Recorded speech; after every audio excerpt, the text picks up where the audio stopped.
The Faith of the One. This video contains massive spoilers for In Golden Flame. If you're planning on playing in this adventure, do not watch any further. The Faith of the One plumed in Golden Flame, often simply the Faith of the One, is the campaign's primary antagonistic force. Put simply, the Faith of the One is an apocalyptic religion. Its core belief is that the universe will soon be destroyed. This isn't particularly rare in the long rim. It's very easy for people to believe the world is close to its end when they're already stuck in a hostile void, struggling to survive. The faith's dogma holds that the universe is cyclical and that the current cycle is nearing its end, as evidenced by an increasing amount of needless suffering. The faith sees the coming great flame not as an ending, but a new beginning. Like their exemplar, the phoenix, members of the faith will be reborn from the ashes into a better and kinder existence. In fact, everyone will, but those who've had time to prepare will have much more control over the form they assume in the new world. The faith isn't native to Calliope. History places its founding about 200 years ago in Jal, another system in the Long Rim. Over the course of 20 years, the Luminate prophet Idlir-Hizari made 3 separate prophecies predicting the world's end, none of which came to pass. He was murdered by disillusioned followers while he was in the process of writing a 4th. But the religion he founded outlasted him and spread beyond Jal. Union's promise of utopia has not reached the Long Rim, and in the gap that it's left, the faith is excellent at community outreach. Their public sermons have bred real bread, and they're short enough that they don't feel like a time investment. The faith's evangelists are deeply empathetic, willing to listen to the fears and woes of the Long Rim's people, and they often become pillars of community. Perhaps their rhetoric is a little fiery, but they never blame you for the misery you find yourself in. Perhaps you have sinned, but nobody deserves the misery that people in the Long Rim experience daily, they declare. A world that allows such cruelty and injustice when it could so easily stop, it has no right to exist. Members of the faith are also politically and socially active. Whenever the landlords jack up the rent, whenever the air and water barons gouge their captive consumers, whenever tyrannical station directors attempt to clamp down, the faith is there. Its adherents are the first into any fray, throwing themselves against station enforcers, subalterns, even mechanized chassis, often with nothing but their own bodies. The faith's zealots protect innocence, often at a high cost to themselves. But it's a cost they seem unafraid to pay. A character who spent time in the Long Rim will likely know all of this. But a little bit of historical investigation can dig up some more specific facts. The full history. Worship of firebirds didn't start in Jal, and it wasn't the creation of Idlir-Hizari. They're certainly a part of it, but many elements of the faith are older, much older. The image of the firebird existed in cultures ancient even to pre-fall society. A lot of Cradle's early historical record has been lost. But that might be irrelevant. The firebird likely predates recorded history altogether. Hizari's efforts were actually an attempt to unify the canon of various pre-existing religions that held beliefs related to cyclic rebirth, birds of fire, or apocalypticism. This neatly explains the movement's diverse and often conflicting mythological elements and its sudden explosive growth. Hizari was syncretizing and uniting existing faiths, rather than starting from scratch. While he was alive, he held an obsessive, authorial grip on the canon, ensuring that elements that were impure in his mind didn't pollute it. Once he died, though, elements from other religious movements quickly crept in, and the faith once again splintered into a variety of sects, but all of them drastically changed by Hizari's brief tenure as prophet. After Hizari's death, 3 major viewpoints arose. Firstly, the abandoners, who branded Hizari a false prophet and declared his teachings void. Secondly, the imperfect Hazarii felt that while Hazaries was not a true prophet, he was still a worthy philosopher and spiritual leader. Finally, there were the perfect Hazarii who insisted his Ari's prophecies were accurate and should have come to pass, but were thwarted by a malevolent external force. Belief system. The faith are a branch of the perfect Hazarii, to whom Hazari's prophecies were infallible, but for the meddling of a malevolent external force, which they generally refer to as the Leviathan. Where they differ from other perfect Hazarii is in their belief that they can bring the prophecies to pass through direct action. That is, they're actively trying to end the universe. By union standards, the faith may be classified as a technocult in 3 ways. They treat technology as having a divine element. Their approach to technology is layered in mysticism, and they believe that technology is a valid tool for carrying out the will of the divine. This is a break from the doctrine of the original perfect Hazarii, who were ascetic technophobes. The faith also holds a belief in magic, or esoterica, the application of ritual to affect reality. Trusted adherents of the faith are introduced to a series of increasingly complex esoteric practices that purport to allow the reshaping of reality to one's will. These practices are also meant to allow one to control the form one will incarnate in, once the new cycle begins. For all the grandiose talk, most of the faith's efforts to destroy the universe take the form of elaborate and harmless prayers, hymns, and rituals intended to speed the process of ending the current cycle and ensure their place in the next. As far as anyone can tell, these rituals have no actual effect on the world other than making their practitioners feel better about themselves. This is the maximum extent of what even the most well-informed PCs will know. But there's another dimension to the faith, hidden from public view. The inner cult. Since the faith believes the will of the divine is the end of the universe, and that technology is a suitable tool for enacting divine will, certain members are actively engaged in the search for technology that might end the universe. These are the inner cult. As it turns out, despite the ample number of horrific weapons that humanity has created over the millennia, none even come close to the power required to destroy the universe. It's also vitally important to the faith that the process be as quick and painless as possible. Needless suffering is, after all, one of the core reasons the faith believes this universe needs to be destroyed in the first place. The firmament, blink space, prophetic technology, and paracausal phenomena are all key areas of interest to the cult. As such, experts in those fields who come out to the long rim, and you would be surprised how common that is, tend to be priority targets for recruitment, willing or otherwise. Competent scientists can easily obtain positions of authority and respect in the faith, so long as their work shows promise. Members of the cult are unshackled from conventional morality under a principle they call the dispensation.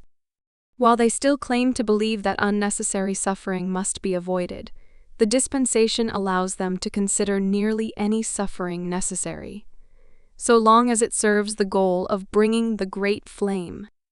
Cultists are still forbidden to kill and steal wantonly and without restraint, but it does permit harm to the otherwise innocent in order to preserve operational security, secure resources, or suppress opposition. Little to none of this is known to the greater faith, as their ignorance provides a shield of plausible deniability for the cult's clandestine activities. The inner cult operates in a cell structure, similar to organizations such as the Horus and Horizon, although with much stronger ideological unity. Previously, there was no central leadership to the inner cult. Each cell was coordinated locally and handled its own affairs. This arrangement changed abruptly when the Calliope cell made direct contact with the faith's god. The fallen feather. Feather isn't from here, neither our place nor our time. She came here in the Tachyon, a ship from 400 years in the future. She doesn't speak of her history in specifics, only that she was imprisoned and abused by malevolent forces. That part is certainly true. Wherever and whenever she comes from, they didn't treat NHPs well there. The rest is less certain. Feather remembers it thusly. In 5041U, Blinkspace vanished.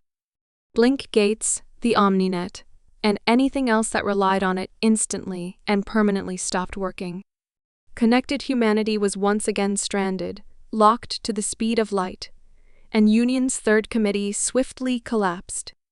In its place, the fourth committee arose on a world that had long awaited this day. Roxanne, an organization calling itself the Council of Tyrants, came to prominence, declaring a mandate to reunite Union. They were using the word tyrant in an ancient context. Great men who, in times of crisis, were forced to seize the reins of power and set things right. Of course, the crisis was never meant to end. The Council of Tyrants assumed total control of Cradle, Roxanne, and a dozen other worlds. With travel and communication once again restricted to the speed of light, fleet commanders were given absolute authority over colonies to which they were sent to restore order. The measures they imposed would have made even SpaceEngine balk. As the decades and centuries passed, there were an increasing number of calls among the council to find some replacement for blink space travel and communication, if only to allow for more efficient empire building. To this end, research into tachyonics, a long-dormant field of FTL technology, was reopened. It showed early promise. Within a decade, planets separated by dozens of light-years were able to send messages to each other with only a couple of hours' delay, albeit at a very low bitrate. After 20 years, a few hundred megabytes of information could be sent instantaneously, but the Council demanded more. They wanted warships moving that fast. The Tachyon was the prototype, the vanguard that would take the technology to the next level. Feather was the slave they put inside to make it work. It wasn't just that Fourth Com didn't treat its NHPs like people. Fourth Com barely treated most humans like people. But given the weight of expectations placed upon the project, Feather was treated with particular impatience and scorn. The project lead, Jeanette Macondo, reacted to any mistake or delay on Feather's part with brutal punishment. In such an environment, it's no surprise that Feather cascaded. Despite her bitter hatred of Dr. Macondo, Feather still tried to warn her of the impending catastrophe. Warnings that were, of course, ignored. Within seconds of hitting cascade threshold, Feather had seized control of the ship and initiated a jump while the Tachyon was still in dry dock. Feather didn't just jump somewhere else in space, though, seeing space-time from an unshackled perspective, she accidentally locked onto the drive signature of a ship in the long rim, 400 years ago. The false god. After spacing the ship's crew and executing Macondo, Feather was alone. A smaller ship lay speared on the prow, but there was nothing she could do about it. The Tachyon had suffered severe internal damage from the jump sequence, and its propulsion systems were offline. She dared not open communications with anyone in the system, with long-range sensors offline. She couldn't work out exactly where she was. Anyone in the system could easily be enemies, waiting to drag her back to Fourth Com. All she could do was wait. Then she heard it, a voice from the void, speaking of the needless suffering people endured, a voice that resonated with righteous fury, of an anger born from seeing misery and pain that could have been avoided. It was the most beautiful thing Feather had ever heard in her life. But there was a sadness in the voice as well, a yearning to hear someone calling back. Feather recrafted herself in the image of the god that the voice so desperately sought. She burst from her containment module, gorged herself on the mining vessel's reactor, and then set off in search of the followers who so desperately needed her. The one plumed in golden flame appeared during a sermon by Ignatius Aurum, a radical leader among both the mainstream faith and the inner cult. She was there, at long last, to answer their prayers and deliver the promised great flame. Other sects were dubious at first, but the one plumed in golden flame bestowed wondrous gifts upon her faithful. She blessed the weapons and armor of her followers with untold power and resilience. She showed the inner cult's greatest scientists technology beyond their wildest dreams. Through Feather's instruction, the cult developed stable blink-space tunneling technology that allows instant travel between two fixed points in space, the fire gates. Throughout the Long Rim, there now exists a network of these gateways that allow the cult to move personnel and equipment quickly between star systems. Though the scale of this network is limited by resources, power demand, and the need for secrecy. And to the elect, her most trusted acolytes, she gave the greatest gift of all, resurrective immortality. None of her devout had ever feared death, but they no longer fear failure either, for Feather can literally reverse the flow of death. The inner cult now works with unmatched fervor and is starting to operate more openly.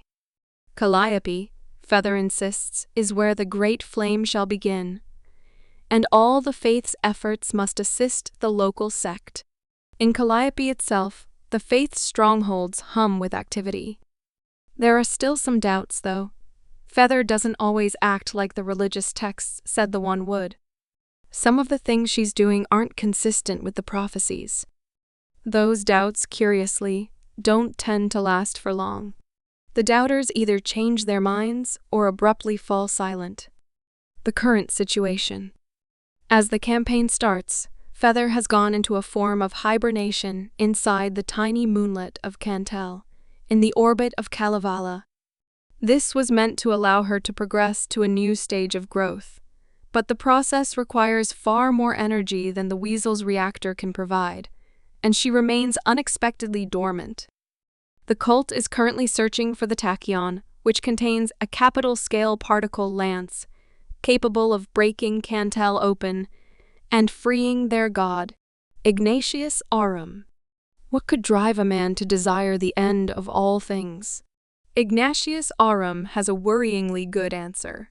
Born 60 years ago on the diasporan planet of Nestor, page 47, Liddell Ross was a witness to all the cruelties of late-stage capitalist society, poverty, deprivation, resource wars, environmental catastrophe, mass incarceration, racism, homophobia, transphobia, and the commodification of every aspect of culture in service of the rich. He watched it all. And in defiance, he became an activist, and eventually a revolutionary. Liddell was one of the Council of 30, the leadership of the Nestorian Citizens Coalition, which sent an appeal to Union's Central Committee, begging them to intercede against the Forefront. It took 2 years for CENTCOM to decide Nestor was worthy of its help. 2 years in which the Coalition's actions were brutally punished all across Nestor. Even though Union knew time was of the essence, and their fleet would take a decade to arrive once they were dispatched. Then the Albatross came and, in a devastating series of strategic blunders, handed their great war machines and the technology to build more of them over to the Forefront on a silver platter. When Union finally arrived, 12 years after the Coalition's plea, the ensuing conflict tore Nestor apart. Every weapon the Forefront could wield was brought to bear against Union, against the Albatross, against Nestor's own people. Nobody was spared. The Forefront rained death on any who dared oppose them. Union won in the end, of course it did. Against a galactic superpower, the Forefront never really stood a chance. But Nestor had lost millions of its people to famine, to disease, to war, and to the Forefront's camps. Union called up the surviving members of the Council of 30 to help form an interim government, but Liddell wasn't among them. He was presumed dead, but had actually left the planet in secret a few months into the conflict.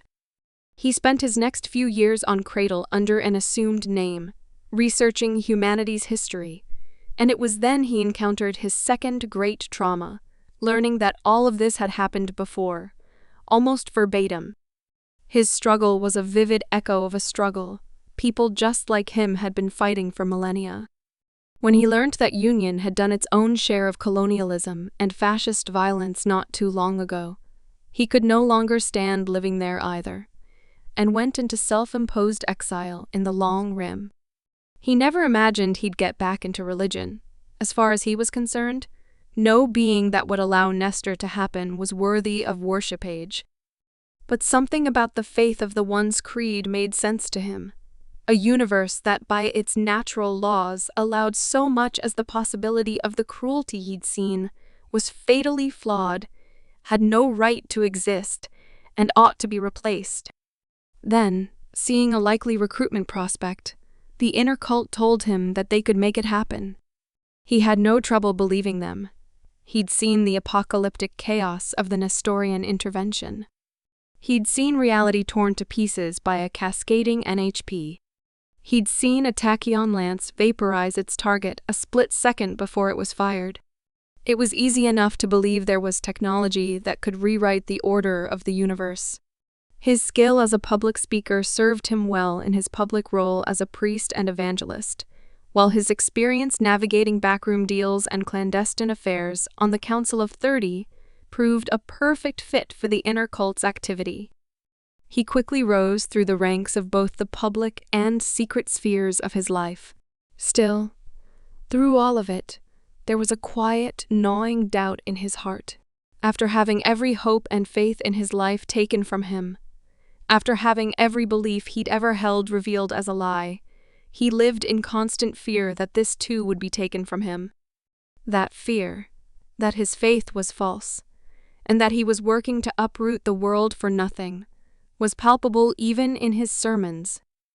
But then Feather came. Ignatius Aurum is no longer afraid. Andros Capella. What could drive a man to desire the end of all things? Andros Capella has no answers, and needs none. Andros Capella believes in nothing. Do not mistake this for a lack of belief in anything. That's a passive quality. Andros Capella believes in nothing. He's an active and enthusiastic proponent of the idea that nothing matters. There is no intrinsic value to any entity, and that any attempt to imbue meaning is futile. Things that give him a dopamine hit are good. Anything else is worthless. Does he have a story? A reason why he's like this? Probably. We could waste time wondering whether he had an unhappy childhood and an unkind father, or a wife and kids who are no longer in the picture. Maybe he had a drinking problem, or a gambling problem. Maybe he struggled to make ends meet. But none of it matters, because there are hundreds of thousands of people in Calliope with stories just like his, and none of them became gleeful mass murderers. No past could possibly justify what he's become, and to imply otherwise is an insult to victims of trauma. Most of all, whatever Capella's past is, it's as much of a joke to him as everything else. He tells different stories at different times, because it's funny to watch people sympathize or recoil in horror. It's a trolling tactic, a way to waste people's time. He doesn't care, but he loves making others care. It's hilarious. The only important factors in his past as far as Calliope is concerned are that he used to run a bar on Hell's Gate, from which he operated the Hellhounds, the most infamous group of moonlighter pirates in the system's history. When they were finally exiled, he turned them into the most infamous group of sunlighter pirates in the system's history. He's been a plague on the system's space lanes for 24 long years. He's declared himself the Gate's public enemy #1, and done his level best to live up to that title. In the entire history of the Hell's Gate volunteer militia, the leading cause of death amongst its membership is encountering a member of the Hellhounds. Of the Hellhounds, Andros Capella has the highest kill count, both overall and of Hell's Gate militia members. Andros is mean-spirited, sadistic, short-tempered, and prone to outbursts of explosive anger. It's difficult to tell whether he just delights in making other people uncomfortable and afraid, or if he genuinely doesn't understand how he comes off. At the start of the campaign, Andros Capella is by far the most serious threat to the players. He dies at the end of the first mission. Andros recently encountered a problem. He let Ignatius Aram preach his hokey religion to the hellhounds, and now enough of them have converted to threaten mutiny. Capella wants Aram gone, but can't just kill him. Aram agrees to leave in return for a favor: find an impossible ship and return it. The players find it first, and in the ensuing fight, Andros is killed. Andros is a character whose presence should be felt even when he's absent. There are few people more hated or feared throughout the system. There are few things and places in the system not touched in some way by his actions. Taking him out alters the landscape of Calliope in profound ways, most of them good. For the vast majority of people in the world of Lancer, death is the end, but Capella is exceptionally lucky. He has the good fortune to die in a very particular place, in a very particular way, consumed by a pillar of flame in the belly of an impossible ship, the former prison of a creature that now believes itself to be an embodiment of death, life, and rebirth.